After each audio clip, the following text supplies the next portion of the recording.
Hi everyone, here's a video about why I'm doing this. One of the main reasons I'm doing this is because of how much I love video games. I always have, always will. I got Joffo as a name from EA because I went back for so long because of their Battlefield series. Battlefield 1942 is probably where I got that handle. I'm not entirely sure. All those they eventually consolidated all those names and I ended up with Joffo as my name. My identity when I'm playing video games online at least. JP I prefer for in person. It's a little something I'm trying out because I've always gone by Jeff. And I speak sometimes too fast. So, what happened? Why am I here? I love video games, but the second part about this is I love my kids. Um, the kids, of course, are my top priority in the world right now, having gone through a divorce in the last couple of years. And September 16th, one of the things that helps balance my son was turned off by Fortnite or by Epic Games, more specifically. That is the watch feature. So the ability to join someone that's already in a game and then watch the rest of their game was one of my son's favorite things in the entire world. Daddy, watch me. Daddy, watch me. Daddy, watch me. Daddy, watch me. I heard that a lot. But they turned that off, and it resulted in down here a sad face for the boy. So that on a map, or on a map of the dates, calendar is what they sometimes call that. When you look at the calendar, that coincides with when he was just starting a week with his mother. And so now he's at his mother's house. He's playing games. When I played with him, I can't, watch him like he's used to, and that was kind of sad for him. He kept asking about it and asking about it and asking about it. And huge spoiler alert to everyone who knows about the watch feature. Sure enough, they turned it on a couple days ago. But currently it's November 5th. Happy Election Day. And it took a long time. It's probably November 1st or 2nd they finally fixed that, we think.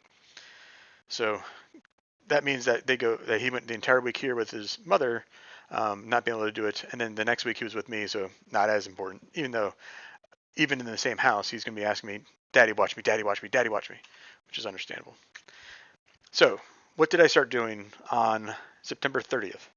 Well, I started trying to build up a streaming environment at my house since both my kids were with their mother. I knew I could start doing things and changing things around this place without being found out with them coming back every night.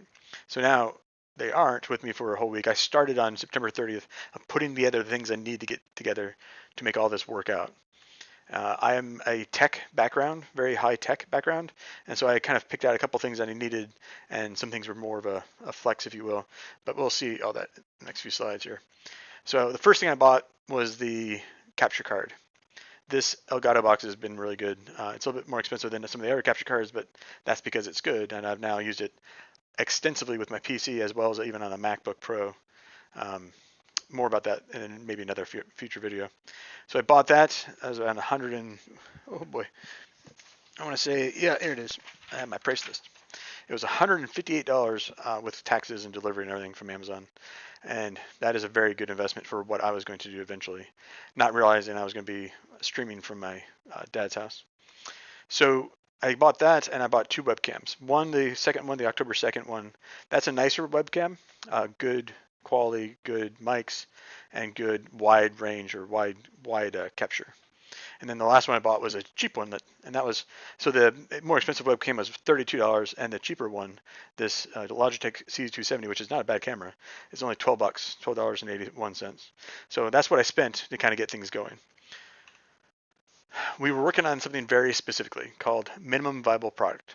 That minimum viable product, with my experience in the startup world for like tech startups and such, I knew what that was inherently, and what I wanted to do was make something that I could give his mother as a way to view what we're kind of doing or what the intention was, so she would buy off on that. So that minimum viable product was huge to help get it packaged in a way that I could actually test with other people other than his mom, but other people in my family, and get some feedback. So that minimum viable product in this case was a origin video for my son, which is not public, but still was a very good test of doing the minimum viable product.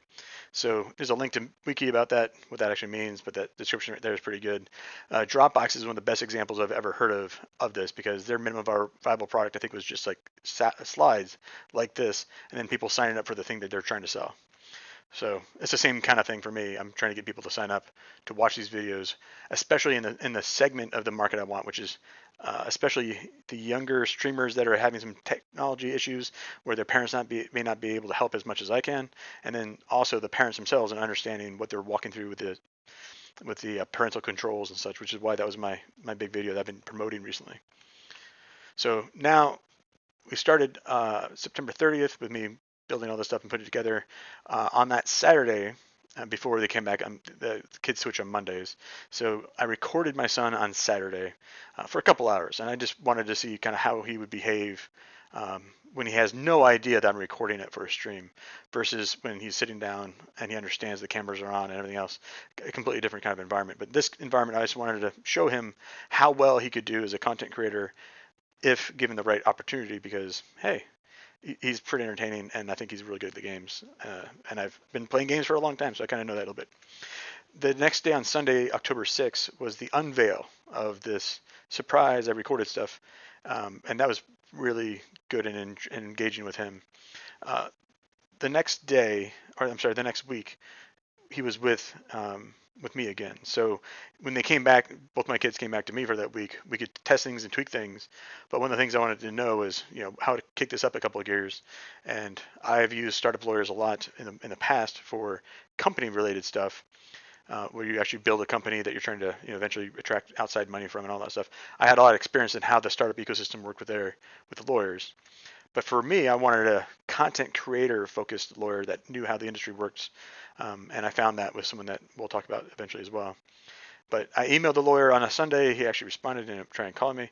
When I gave him the wrong number, that's a whole thing. That's a mistake by me that I learned from. And then I spoke with the lawyer that following day on Monday, right as I was about to fly out to Colorado. So I was flying to Colorado on the 14th and staying until the 19th was the original plan. Although I got modified a little bit, but importantly, the minimum viable product got authorized for being on the internets on the 16th of October, which is great, but that also meant that I needed to kind of refocus things and aim in a direction that we knew would be sustainable long term. And what I had been learning up until this point was how much I didn't know about so many different things. And as I was going through those learning curves, I'm like, okay, yeah, maybe we should just put a little stop on the brakes here. This is a little bit too much for me, and I knew it was a lot for my son. So we kind of dialed it down and made it more focused on the content around uh, education. So the 17th, I paid the lawyer, and then everything that's happened since then, that's a whole different discussion. I'm not going to worry about that today. But you can kind of see that one of the things that we've been doing, or one of the things that I've been doing, is promoting this content. So so this is adding a soundtrack on top of it because initially the microphone must have cut out the first time I recorded this. So I grew the overall subscriber base for the Jaffa Reacts channel by paying for some advertising. I saw that there's a lot of different options out there for attracting more viewers, and I wanted to at least try it and see if that worked. For this channel, I put a budget initially of $300 on it to see what $300 would get us. And the answer is it's a decent amount of views, it's a decent amount of subscribers for that $300, and so I did increase that and get a few more. But then I turned that off, knowing that I need to grow more organically, but at least having proven out that there is ability to get more subscribers by paying money. So that was a very good learning experience for me, but there's a lot of learning challenges going on, which is one of the reasons that I have to voice over this video, is maybe the microphone ran out of battery or something else, and I have not made that many videos.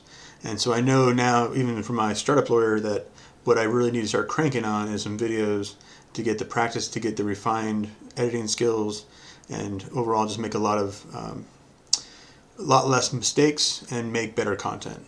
And as an example with that, this duo cam, this is something that I've been playing with in my brain for a while that I still haven't had a chance to do exactly how I originally envisioned it. But because my son and I sometimes record in the same space, there's a certain uniqueness to that from what I've seen for other video content creators, where they might actually be doing it, but they have their own individual streams that they're kind of feeding, versus my son and I are trying to feed just into one stream.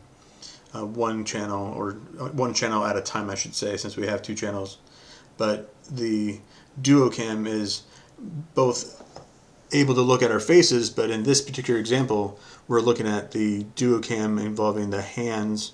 My son is obsessed with making sure that people understand that he's using a keyboard and mouse correctly and everything else. And he kind of keeps it at an angle because that's the natural way for his wrist to kind of line. But I'm also trying to be cognizant of the fact that we don't necessarily need to show his face all over the place. But the duo cam, we still haven't done a proper version of the duo cam that I've been planning for a while. But we'll have that chance soon enough because I have the videos now. Now it's a matter of editing the videos to show off the original intention behind duo cam. But I have a feeling that no matter what, he's going to want to have his hand perspective be part of that. So when my son's mother and I originally approached him about this, we did not know very much about what was going on in reality. The more I kind of peeled back the onion layers after we revealed to him that this is an opportunity for him, it became overwhelming as a parent, knowing just how much stuff is out there that's negative and trying to protect him from that. So the idea of an online streamer, of course, is kind of repetitive, but the idea of an offline streamer, I think, is the important part here. So we don't really want to put him in front of a live audience. We want to put him only in videos that are edited, only in videos that we feel comfortable with after they're done, and that is an offline streamer model. So not having him ever kind of sit in front of chat and be live. Thank you very much for watching. Thank you. Please like and subscribe, and thank you for your support.